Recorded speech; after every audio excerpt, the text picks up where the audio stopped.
Greetings, everybody. Welcome back. It's time for another installment of News the Squared. Hey, wacky news that y'all can use. I was going to say can't, but Can't. okay. Well, we could try and use it Yeah. to some practical level. The news you didn't really need, but you're going to listen to it anyway. Cause You'll get nothing like it. Yeah, well, and you kind of wanted to hear it anyway. Yes. All right. Matthew McConaughey just became a professor, and his classes are now in session. Apparently, he is teaching at the University of Texas, at Austin's Moody College of Communications. Apparently, he's taught there in the past, but not as an official employee. So he's teaching something called Script to Screen, and the director of marketing communications for the Moody College of Communications shared this exciting news that he'll teach the same class, Script to Screen, but now as an official employee. He has the ability to mentor students exploring teaching other classes and participate in all university events. She added the frequency that he'll attend Script to Screen course this fall still depends on his schedule. I guess he's attached to 2 film projects for the fall. Apparently he's filming 2 at the moment. One is called The Gentleman, and hey, Sing 2. Sing 2, that's cool. But apparently if you're part of the University of Texas and you're at Austin campus, and you see a Lincoln in the faculty parking lot. Yeah. All right. Please have someone tell him to put a shirt on. You know that the minute you know that basically this class is like sold out, right? You know this class is sold out. You know, like every woman who could possibly who could possibly ever, like, if this didn't have prerequisites, like there are women who, it's like, I thought you were a biology major. I'm a communications major now. Today. Now I'm a communications major. Wait, aren't you the campus janitor? Yep. I mean, there were probably women, it's like, aren't you a nuclear physicist? Not today. Today I want to learn about Script to Screen. All right. All right. But yeah, I guess he earned his film degree for the University of Austin, Texas in 1993. I was not aware of this. Here's a quote from him. It's a class I wish I would have had when I was in film school. Working in the classroom with these students gives me a chance to prepare them. You know every girl's lined up for, Mr. McConaughey, I really don't understand what we need to do. Can I get some mentoring? Could you come over to my seat here and show me how to film school? Yeah, seriously. And if it's not that, there'll be gay men who'll be swooning. This class is just going to be like... It's going to be nothing's going to get done. Nothing's going to be accomplished officially in this class. I feel bad because apparently he's co-teaching it with a faculty member and director named Scott Rice, and I know nothing of Scott Rice, but I would bet no one wants to hear from Scott Rice. How would you like to be in that scenario where it's like, okay, I'm co-teaching with Matthew McConaughey, and it's like, there are women who are like, where's McConaughey? Oh, he's busy. Oh, well, I'm leaving. Like, the minute he's signing autographs in the hallway. Yeah, or like, oh, he's off. He's got to work today. It's like the minute he's not there, like everyone leaves. 3/4 of the class is gone. Yeah, absolutely. Except the 2 legit film school students who want to actually learn something. Yeah, like I said, there'll be 25% of the class that'll still be there, that'll like really like want to be there. But the rest will be like gone. There'll be some like girl. There'll be somebody in the front row going, "How do you make a koala bear sing?" I don't know. And it's not like Austin Austin is known for its celebrity, so you know he's gonna be like, everybody's gonna know exactly where he is all the time. Yeah. Well, anyway. All right. So if you're listening to the show and you happen to be in Austin, Texas, you might run into Matthew McConaughey, and especially if you're a woman, I'm sure you're very happy to hear that now. Let's see. Do you want me to keep going, or you want to do one of your few? I got one here from Scott. Scott. Apparently he's up in Massachusetts where there's no internet, so Scott hasn't been contributing as much as he usually does to News of the Squared, but that's okay. Massachusetts doesn't have an internet? Not as much, though. At least not where he's at. Oh, maybe Elizabeth Warren needs to get on that. She's got a plan for everything. She's got a plan for Scott's internet in Massachusetts. Yes. Well, she was teaching at Harvard, so she'd think you'd get enough internets up there. Yeah. I want it all. Dad left starstruck after Queen legend Freddie Mercury appears in his pork chop. Good Lord. Derek Sims, age 47, couldn't believe his eyes when he popped his $3.49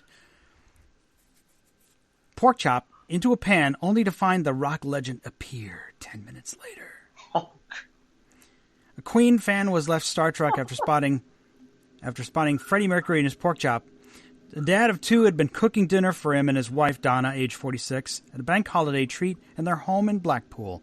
In awe of his dinner resembling the late superstar who has passed away in 1991, Derek took some photos before tucking in. Engineer Derek says, "I've never seen anything like it.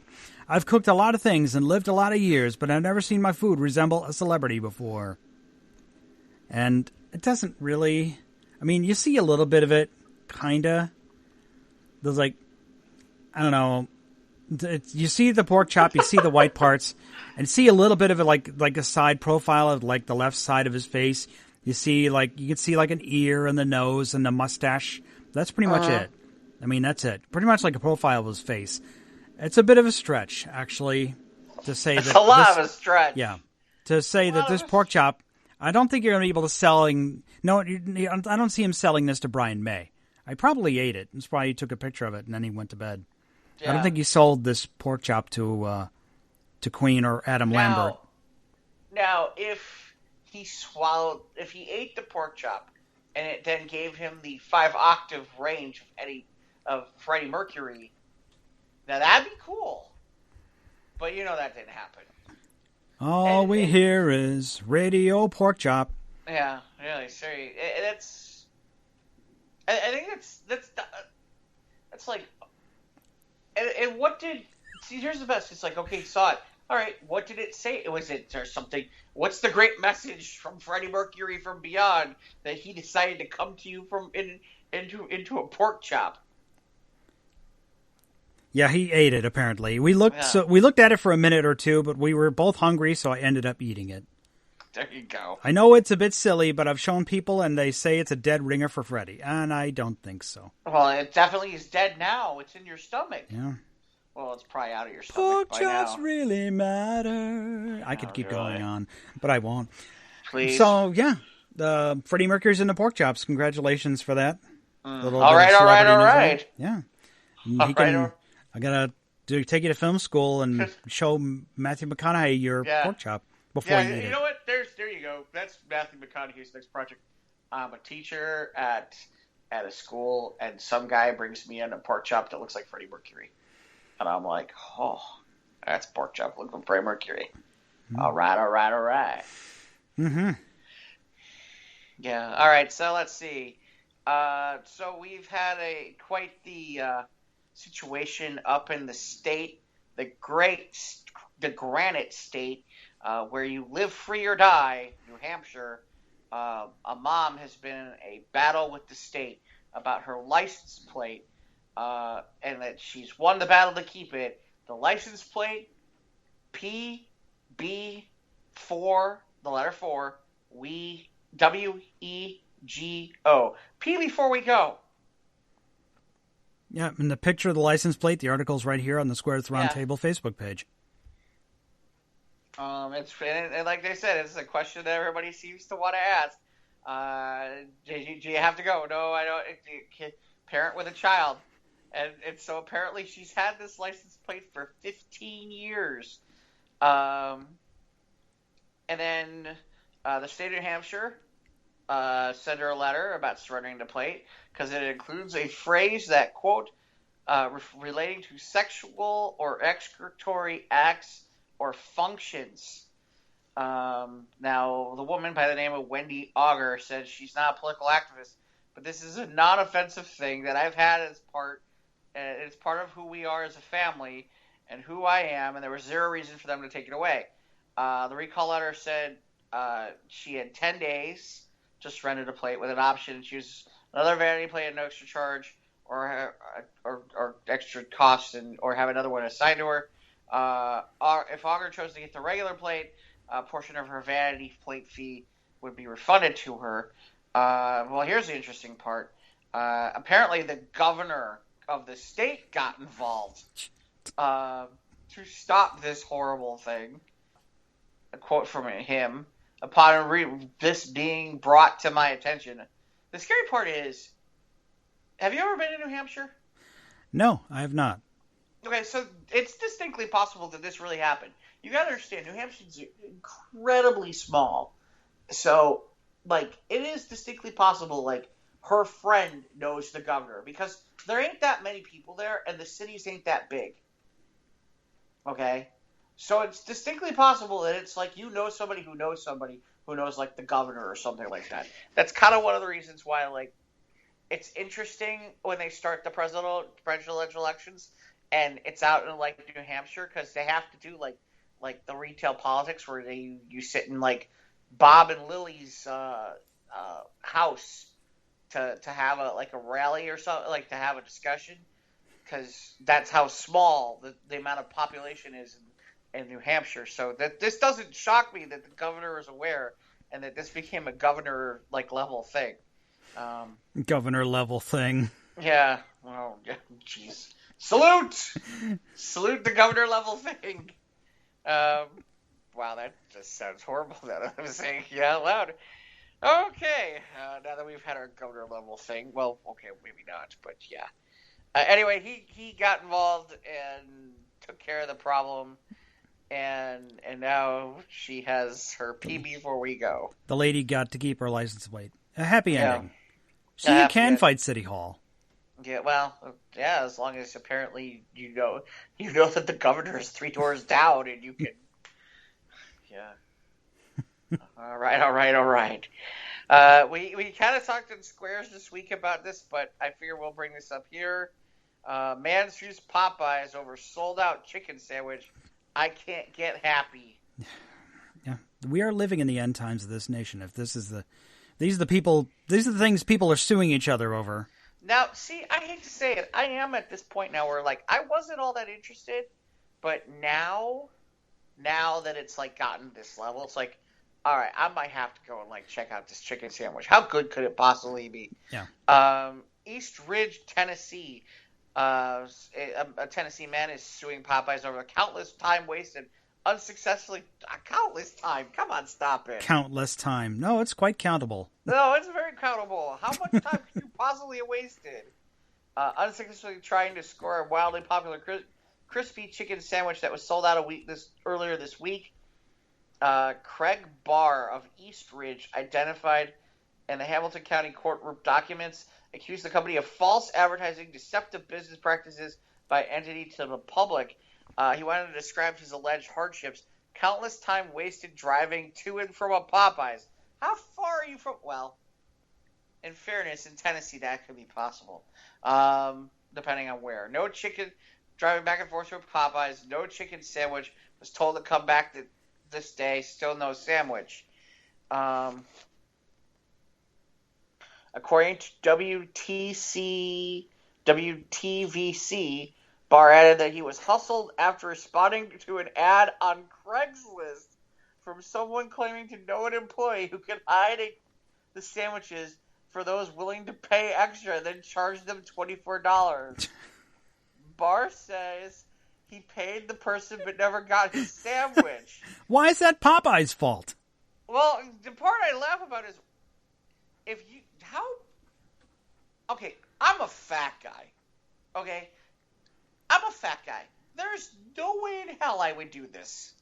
pay $24 for a bribe, pretty much, Yeah. to get a reserved Popeye's chicken sandwich. Yeah, no way. Oh, by the way, No. East Ridge is a suburb of Chattanooga, which is southeastern Tennessee. Okay, so it's possible. He's not far from civilization. Chattanooga's a pretty right. big town. Well, the question is what's the nearest? Okay, here. Well, can you check something for me? Yeah. Do East Ridge, Tennessee, and then Popeyes. Let's see what the closest one is. Okay. I'm curious. Anyway, so but Barr added in a complaint that he damaged his tire and rim while trying to track down the elusive sandwich and suffered emotional damage after being humiliated by his friends. You should be humiliated. You tried to reserve a chicken sandwich for $24. There is a Popeyes Louisiana Kitchen in East Ridge, Tennessee. Is? Yeah. So in it's his hometown. probably not far. It's not really far, depending on where it is in town. How big of a town is East Ridge? I'm making Mike do all the work today. Sorry.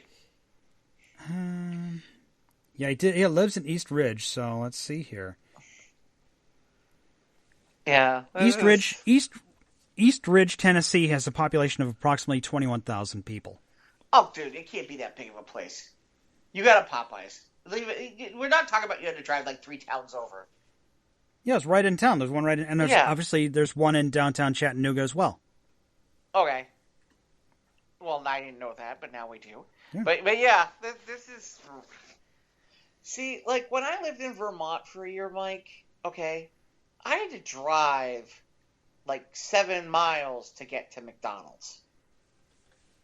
Okay, that's. I've always lived across the street from one. I pretty much right, but when I lived in like that small rural area in southern Vermont, it's like okay, it was 7 miles to get to McDonald's. If I wanted Taco Bell, it took a half an hour to get to Taco Bell. Oof. I had to cross the state line to get to Taco Bell. I had to go to New Hampshire for Taco Bell. They didn't have Taco Bell in southern Vermont at the time. So this is what the guy calls countless time wasted. Bullshit. Well, so he says. Anyway, finishing this out, and so added a complaint. Like I said, he damaged emotional damage after being humiliated by his friends. If you should never have told your friends that you tried to reserve a chicken sandwich on Craigslist. That's. But I don't care who you are. You're gonna get hammered. Wait, here's the quote from him. I can't get happy. I have to have this sandwich. I have this sandwich on my mind. I can't think straight. It just consumes you. In Soviet Russia, sandwich consumes you.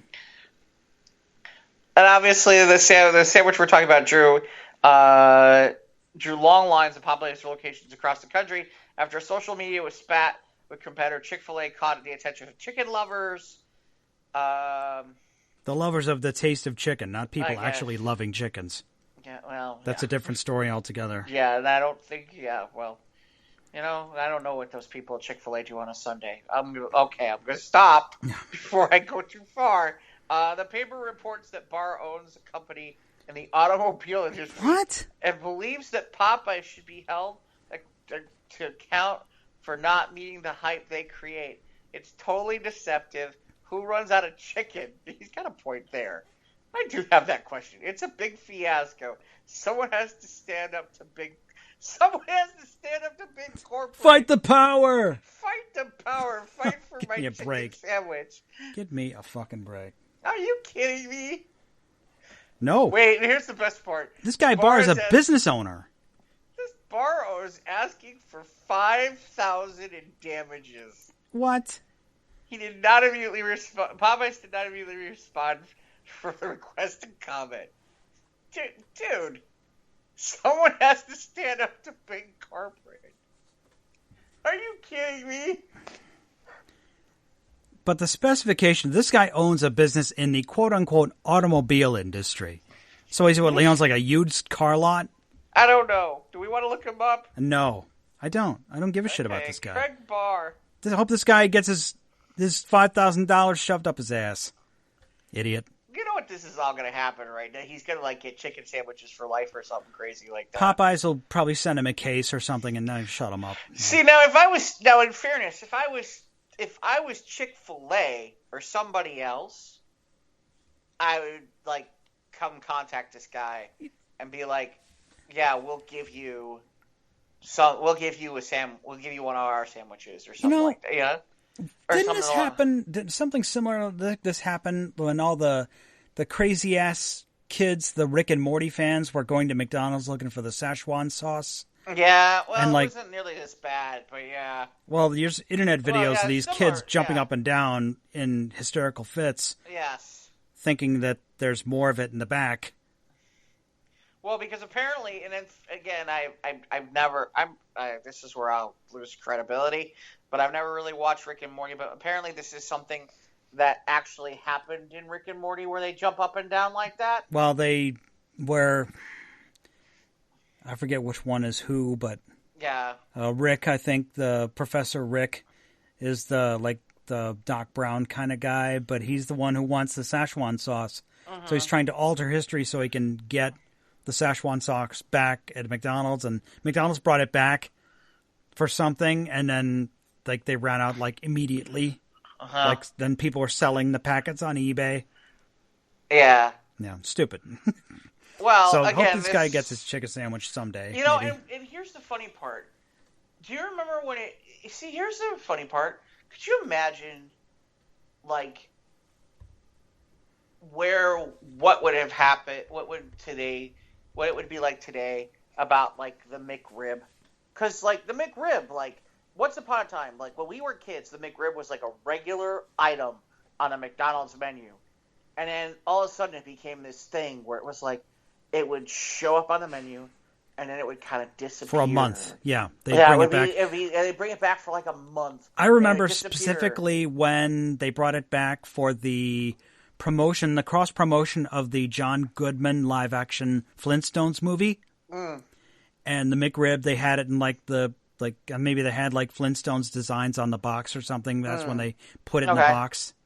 Before they wrapped it in paper, they had it in a special box.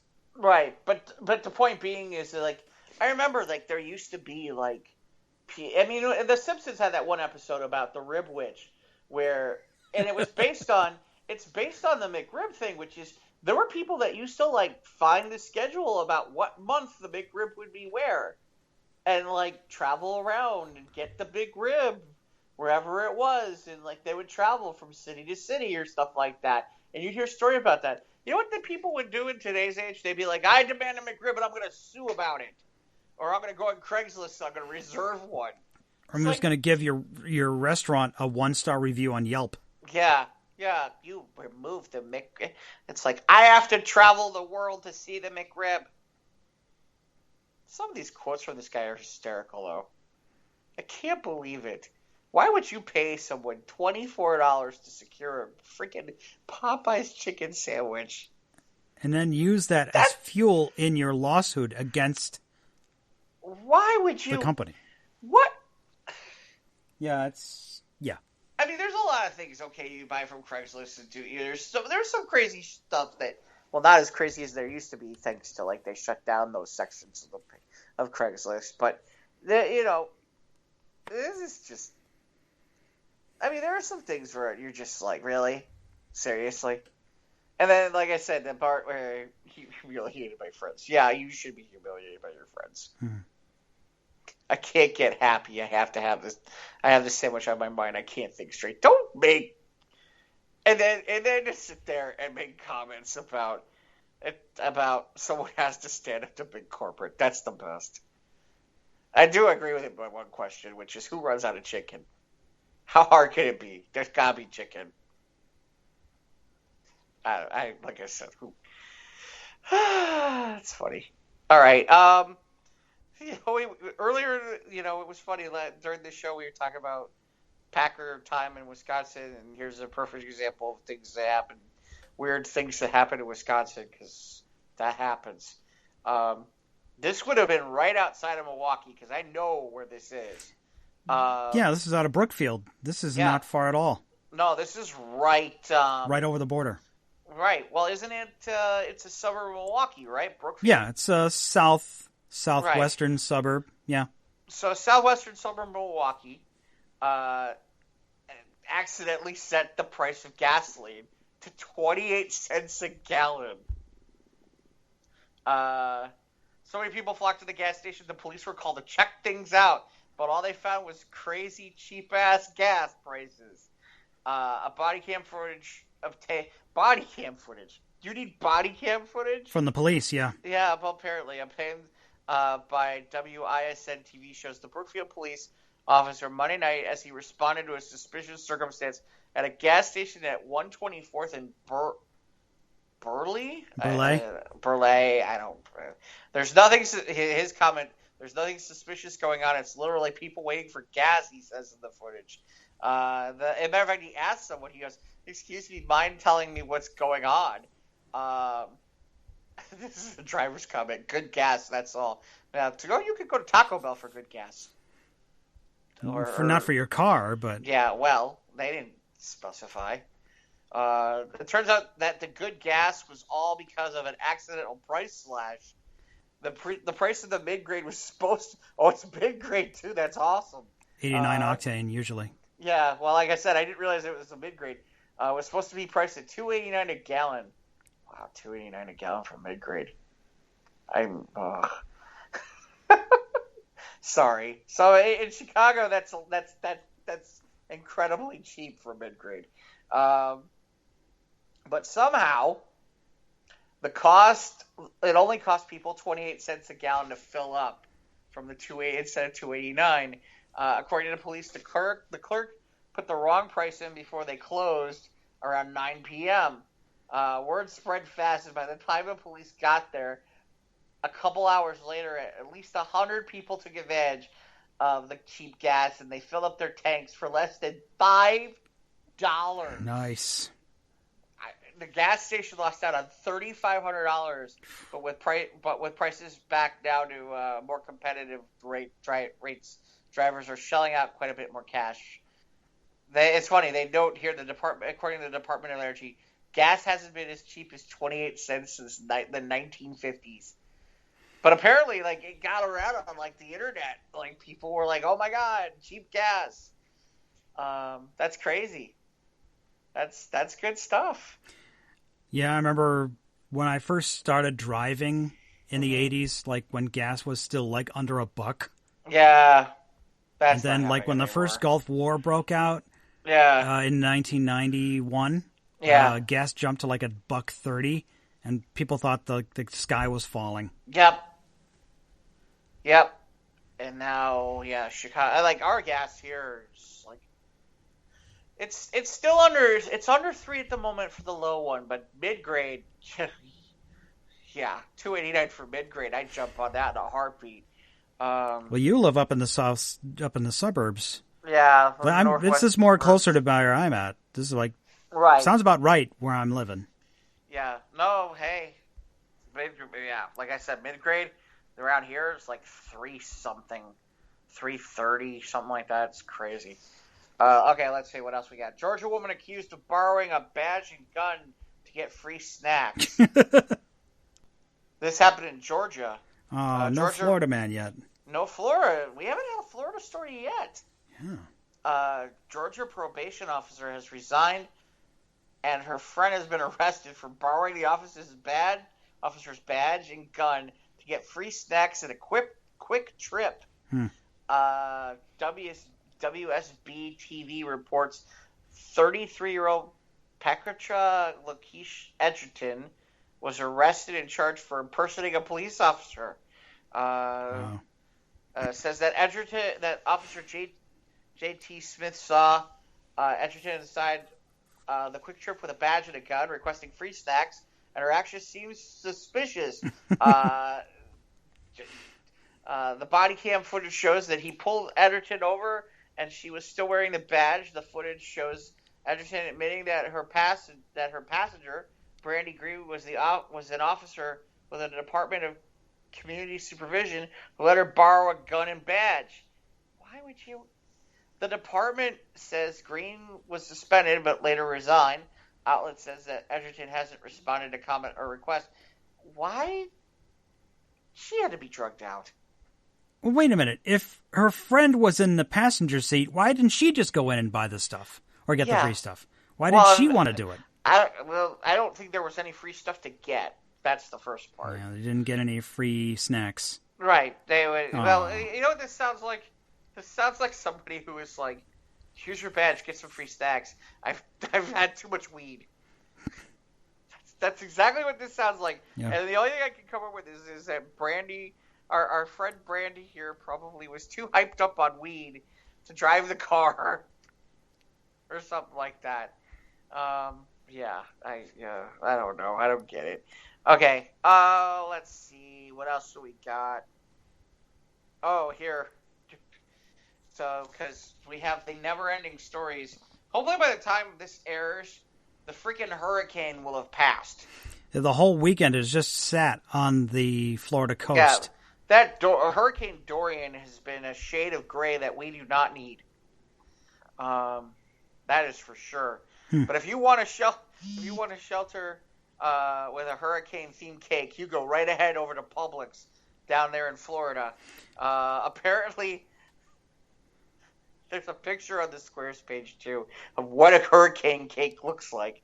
The hurricane cakes are back in Florida with Publix stores in full force. Maybe they should have offered one to the guy who wanted the chicken sandwich. Here, have a hurricane cake. It's just a gray cake with stuff sticking out of it. Well, I don't think it's actual. I think, is that cake or is that frosting? I presume it's the gray frosting. Right, gray frosting, and then it looks like there's it's like stuff sticking out of it, like palm trees and surfboards and lawn chairs. Right, I'm curious if all that is edible or not. No, probably just little plastic accessories. That's too bad. But apparently, in the last 24 hours, more cakes have surfaced as the Hurricane Dorian makes its way. It still hasn't as of this creation, but there's a few others.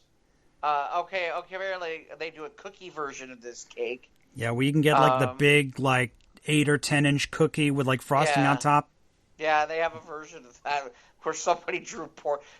All I can say is I'm looking at this picture of what they drew for Florida.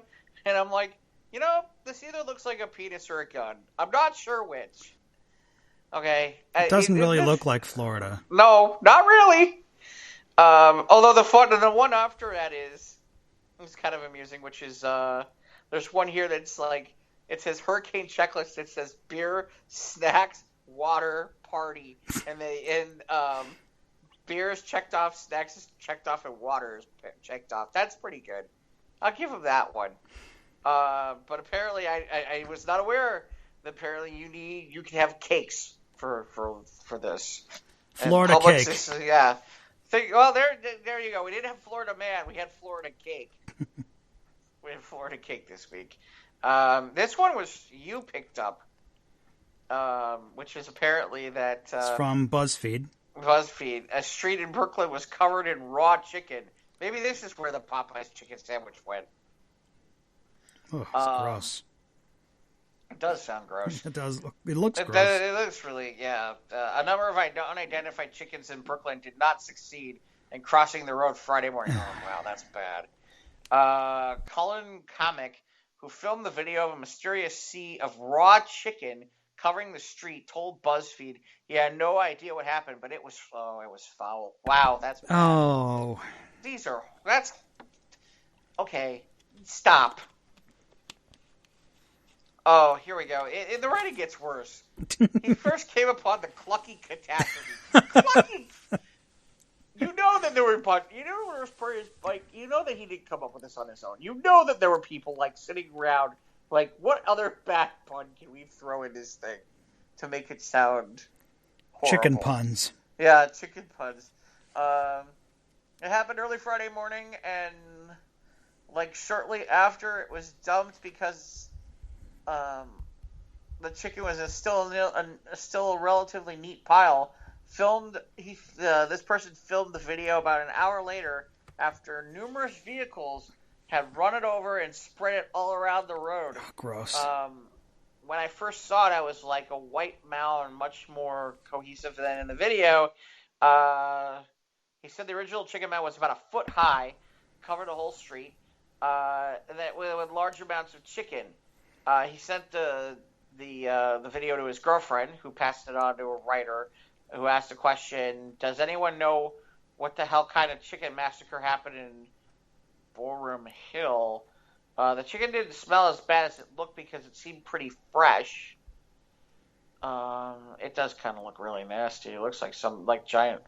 You see just a bunch of chicken bones with like shades of yellow and brown and. Oh, yeah.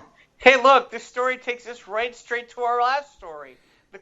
Quote: It was clean chicken and probably headed to Popeyes or something. Kavik said. It looks like some sort of weird piece of abstract art. And then right away it goes into the Popeyes, which just emerged from the internet-fueled craze over its fried chicken sandwiches, and coincidentally has a location just a few blocks away from the scene of the plucky crime. Did not immediately respond to requests or comment. He talks about that he almost slipped because of a piece of chicken fat. The Department of Sanitation kind of scooped it up. I would hope so. Yeah. This goes on. There's really not much to hear of this, but it's kind of funny that apparently somehow in all this, this might be the answer to the other guy's question. How can they run out of chicken? Well, apparently it's on a road in Brooklyn. It says here in the article, police told BuzzFeed News they responded to a 911 call about the incident. Someone called 911 about chicken on the floor on the street. Well, it is kind of a hazard. I mean, if it's spread Not all like over a the place. life-threatening hazard. Maybe it might. Oh, maybe. Well, it could be. Cars could skid off the road. And, yeah, it could be. It could be, but I do think see, now that guy who's suing for $5,000. He needs to get a subpoena for that. That's his proof right there, right there. Well, that would make sense about the one Popeyes in Brooklyn. He's in Tennessee. Oh, well, how? Well, he doesn't have to. Well, yeah, I guess he kind of does. Okay. Maybe that's what happened with the Craigslist thing. Anyway, let's see. Man who robbed bank to get away from wife sentenced to home confinement. A Kansas man who robbed a bank last September told police that he was hoping to get caught so he would spend prison time to escape his wife. Was sentenced, and this was back. Oh, this is an old story. Why did they do that? Yeah, this is from 2 years ago. This is from 2 years ago. It's still funny. Okay, it's still funny. This is a way back machine story. Okay, we're sentenced to six months of home. So he's done with this. Home confinement after pleading guilty. Apparently, he told the judge he had heart surgery that left him depressed when he committed the bank robbery. Public defender called the court. He lived a law-abiding life and was stable relationship with his wife. He has 4 stepchildren. Ripple handled a note to the bank teller demanding cash. Warning he had a gun. He took the money, $2,924. I went to sit in the lobby where he told the guard he was the guy he was looking for. Officers arrived quickly after an FBI agent wrote the affidavit. An affidavit that Ripple had been earlier arguing with his wife. He told investigators he'd rather be in jail than at home. Oh, God. All right, what else we got? Is that close to we got 2 more articles here on the Facebook page. We got, I think the only other one we got is, do we? Well, I think we only got one. And then we have a sex robot story. Oh, you have the second. Oh, well, there we go. That's good. I think it. So this last one I've got is from Mike. Put this up, which is the owner of another Wisconsin story. Is this Wisconsin? It's Madison. Oh, we might have to try to go here. The owner of Faux King Good Noodle Shop says he's not in on the joke. Let me spell it for people. P-H-O... Two words. Faux King. Yeah. P-H-O space King. K-I-N-G. And then good. can't believe he's not in on the joke. How did he die? It's like the City Walk from South Park. Now, why did they do this? Okay, Clara, click here to answer the survey before continuing to read the content. What the? You need me to read it? Me? Yeah. Okay. All right. The owner of a new Chinese restaurant on Madison's west side says he hadn't realized a noodle shop he's opening on Willie Street is on Willie Street. Oh, my God. Has a name that sounds like an expletive. Are we sure this isn't from The Onion? No, this is not. This is from Madison.com. Oh, come on. Ting Kai Zhao, who speaks little English, is calling his Vietnamese noodle restaurant Phoking Good. He was surprised to learn from a reporter. Willie Street, that's the best part. On Willie Street. He was surprised to learn from a reporter that pho, the popular Vietnamese soup, pronounced pho, so it's pronounced pho, so it is fucking good. When put before king, sounds like a word not spoken in polite company. God. Shuai Yan, a friend of Ting's who translated for him, wasn't in on the joke either. He doesn't know, quote, "We don't know for real," he said. He said Ting saw a restaurant of the same name in California that does a very good business. Gee, I wonder why. Ting plans to open Phoking Good within 2 months at 600 Williams Street in Gateway Mall, where the 35-year-old Chinese noodle restaurant Hua Ki was until late July, when its owner retired after 32 years at that location. The interior is under construction and decoration, Ting said.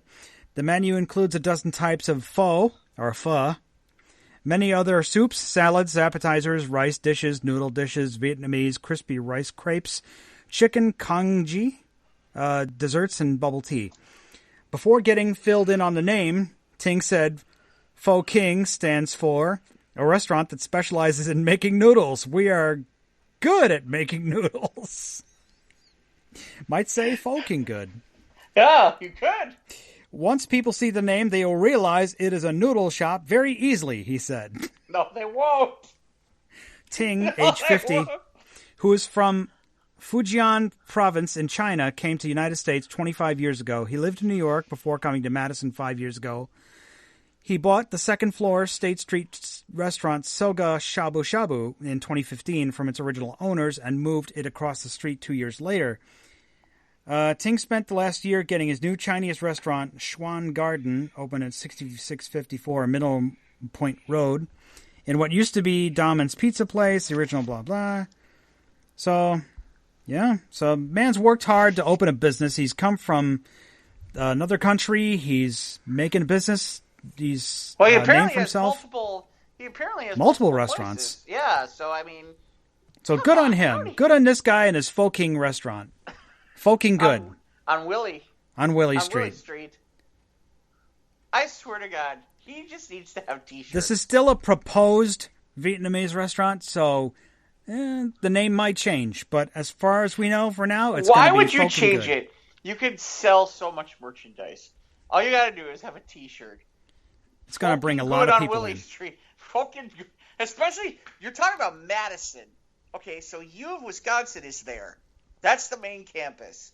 You mean to tell me that that right there would not be like one of the most popular T-shirts at Madison is a Phoking Good on Willie Street T-shirt?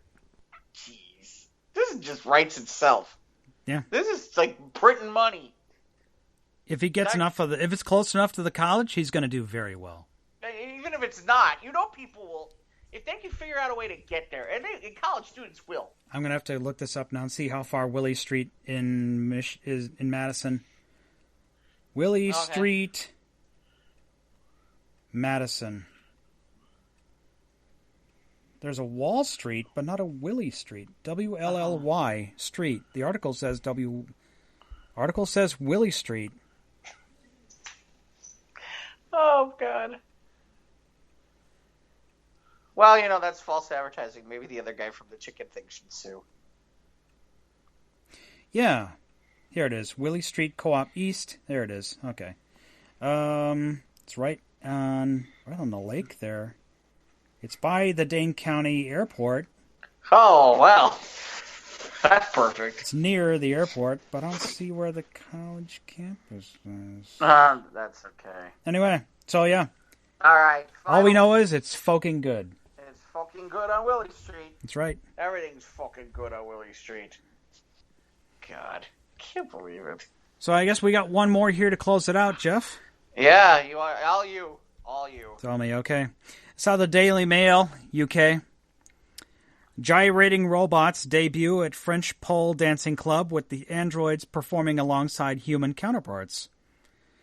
A French nightclub has caused a stir after it exhibited pole dancing robots donning high heels.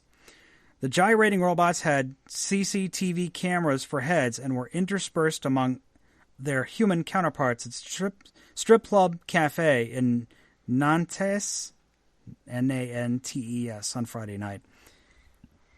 The androids moved their hips in time to the blasting music while on elevated platforms in front of a male-dominated audience.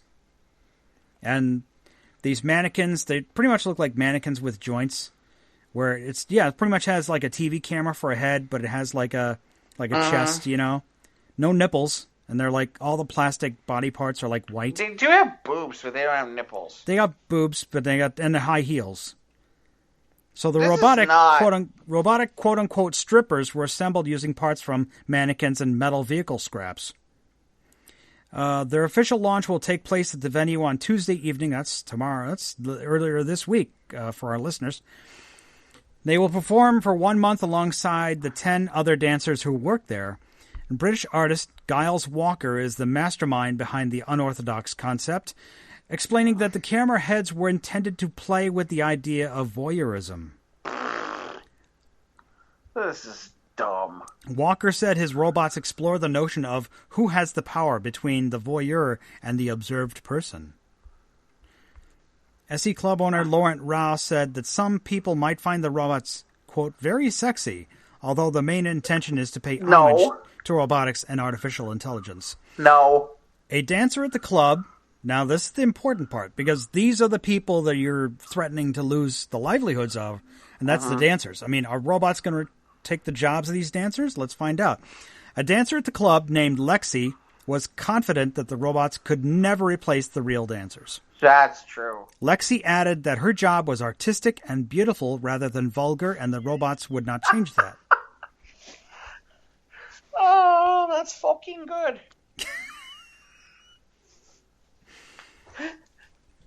You gotta, for people who haven't seen this, it's on the Squares page. And the on comment Facebook. section on the Daily Mail page is quite impressive. Is it? For this I would article. imagine it's gotta be amazing. It's gotta be amazing. You know, it's like, they got the publicity they wanted out of this. I think that's at the end of the day what this is really about, was they wanted publicity about doing this, and yeah. All right. Yeah, all right. And if there was anything I could sue about, it's this story.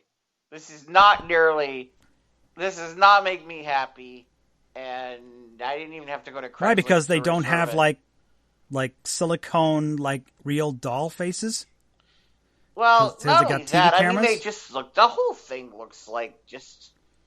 It's like that crazy music video from Yeah. the 80s where boot, boom, boom, boom, boom, boom, boom, Right, yeah, it's just weird looking. Yeah, just surreal. Right, it's more avant-garde kind of stuff, and it's like, yeah, it was funny. You were like, "Oh, we have a story about robot strippers." I'm like, "Ha!" And Jeff's eyes perk up a little bit. Yeah, like, okay, well, I mean, It's like yeah, Jeff like, didn't alright, get his I'm sex robot chicken sandwich. Yeah, seriously. I think, yeah, that's where the chicken sandwich went. Was the robots took it? That's got to be what it is. I can't believe there's a restaurant named Fucking Good on Willie Street. With any luck, we'll get it. We'll We keep you should- posted. Yeah. The other funny part is, I will admit now that at some point I need to obviously have the Popeyes chicken sandwich.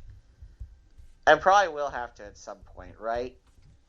Well, hopefully the hype will still be there by the time we get one. Well, and it's funny. I kind of will wait. I'm okay with waiting a little bit past the hype. But yeah, I mean, not very. We didn't have a lot of Scott this week because Scott apparently does not have internet in Massachusetts, which I think we should get Elizabeth Warren on like freaking amazing immediately. But I think we had there was definitely some interesting. It was a fucking good show. I would agree with that assessment. Yeah, even though we had a story from 2 years ago that I need to check those things more often. Why do people do that? Can I ask that? Why do people do that? Why do people post a story? Because they don't see the date before they share it. They just do the instant smiley face emoji, hit share. They don't even read the article. I saw this. It was from the New York Post, and it's like, why are they posting it? Or I don't know. Maybe somebody else posted it. That was funny. Or are you reusing content? It's like people should at least let you know that they're doing that. It's like. Well, people share stuff on Facebook and they oh yeah, the celebrity's dead. Yeah, he died in 2015. Yeah, and the worst part is when you don't remember. Yeah. When you don't remember. Like, I had that happen with, Larry Lujak, where I was like, oh, that's really too bad. Dude, Larry Lujak died, 6 years ago. I'm like, oh, shit. Oh, yeah, I came across some fake news the other day. Somebody posted on their feed about Nature Boy Ric Flair being in a coma. And then I clicked the article, and there's no article there. I'm like, no. And then I'm going to other news sites just to confirm it. And I'm like, no, it didn't happen. It's just clickbait. Yeah. Fake news. Fake news. You gotta love it. No, not really. All right. All right. Well, I think that's probably gonna do it for us in this particular version of News of the Squared. It was fucking good, even if we didn't have a Popeye's chicken sandwich, and we won't get a chance to see Matthew McConaughey because we don't live down that way, and we've learned that apparently you can't use a badge to get snacks. I didn't get my 28 cents a gallon gas either. No, that's definitely true. It wasn't far. It was like about an hour from my house. Yeah, that would have been $5. Wow. And I got a big truck, so. Yeah, really, seriously. There is a part of me where I'm like, wow. I got a 20-gallon tank in my truck. That'd be pretty nice. Yeah, no, I'm with you. Yeah. I'm sitting here and I'm like, yep, 28 cents a gallon. Damn, wow. That'd be phenomenal. Uh-huh. And it'd be even phenomenal if you, our listener, would come back next week and give us another listen. We appreciate it very much. The other thing is okay, if you want to contribute and send us weird news, where can they send it? We're on Instagram and Twitter at SR2T Podcast, and we're on Facebook and Twitter and all that. We're on YouTube. Click the bell, subscribe. Shout out to Ivan. Hope you're feeling better, man. Shout out to Scott. And we're on Podbean and Anchor. Download the apps. You can listen for free anywhere you want to go with your little phone thingy that we all stare at all day. You can have it have our News of the Squared right there at your fingertips. Yeah. We're on email at sotrtpodcast@gmail.com. Yeah, well, man, I'm going to sit here and keep talking about fucking good all the time now. That's just wrong. That's great. Yeah, I was telling somebody the other week, by the way, about our idea for Tupac Shakur Clue. Somebody was like, "That's really funny." Yeah, that's we like I said, we'll have fun with that. But yeah, I guess that we're dragging on. I don't mean to, but yeah, absolutely. Thanks for joining us for News of the Squared. I hope you're all well. Mike, have a great week, and I guess we'll do this again next week, as well as the Squares of the Roundtable podcast. If you're listening, I hope you are. Yes. Thanks for listening, folks. We'll catch you next time.